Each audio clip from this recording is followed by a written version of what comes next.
بسم اللہ الرحمن الرحیم۔ روز عاشورہ ظافر جن کا نصرت امام حسین علیہ السلام کے لیے کربلا پہنچنا۔ بیرولم فتح ہونے کے بعد حضرت امیر المؤمنین علی ابن ابی طالب علیہ السلام نے جنوں کے بادشاہ کے قتل ہو جانے کے بعد ظافر جن کو، جو مشرف با اسلام ہو چکا تھا، اس کی جگہ جنات کا بادشاہ مقرر فرمایا اور اس کی رسم تاج پوشی عمل میں لائی گئی۔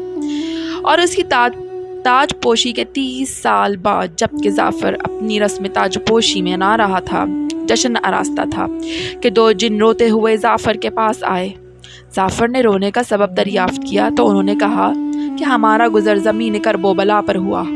ہم نے دیکھا کہ حسین ابن علی علیہ السلام یکو تنہا رہ گئے ہیں۔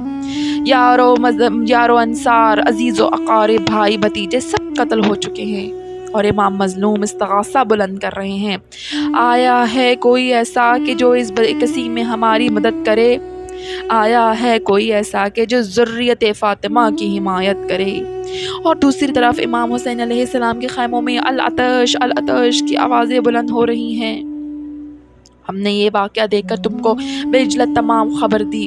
جیسے ہی ظافر جن نے یہ باتیں سنی، جشن ختم کر دیا، سوگوارانہ لباس پہنا اور اپنے لشکر کے ساتھ کربلا کی طرف روانہ ہوا۔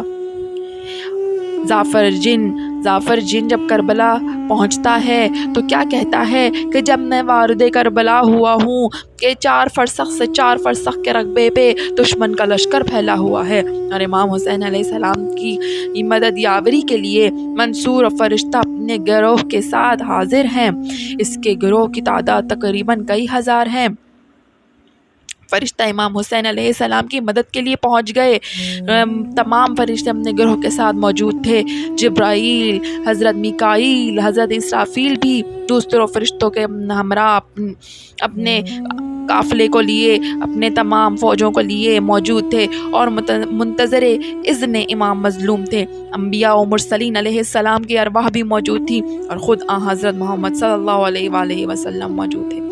فرما رہے تھے کہ ہم یہاں پر آپ کی مدد و نصرت کے لیے پہنچے ہیں، لیکن امام حسین علیہ السلام 1950 زخم کھائے ہوئے لشکر اعداء کے سامنے کھڑے ہیں اور ملائکہ ارواح انبیاء سامنے موجود ہیں، مگر سب خاموش ہیں۔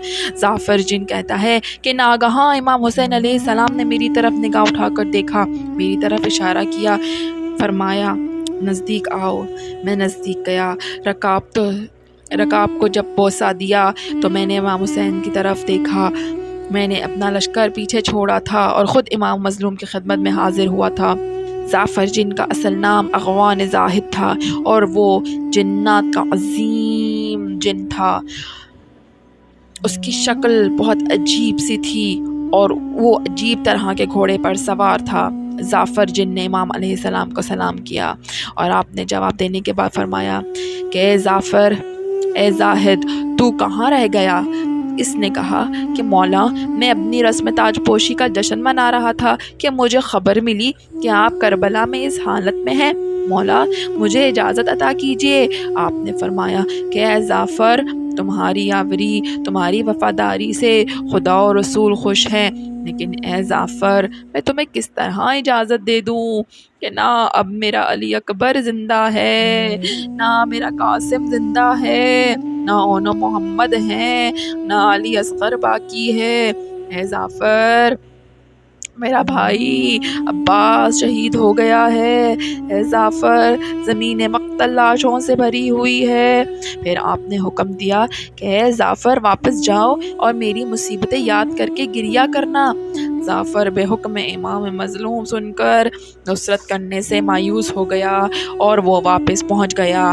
اس نے وہاں پہنچ کر مجلس عزا قائم کی۔ اس کی ماں نے دریافت کیا، اے بیٹا، یہ مجلس عزا کیسی ہے؟ اس کا فرزند بھی آ گیا اور کہنے لگا کہ اے بابا، آپ کی یہ کیا حالت ہے؟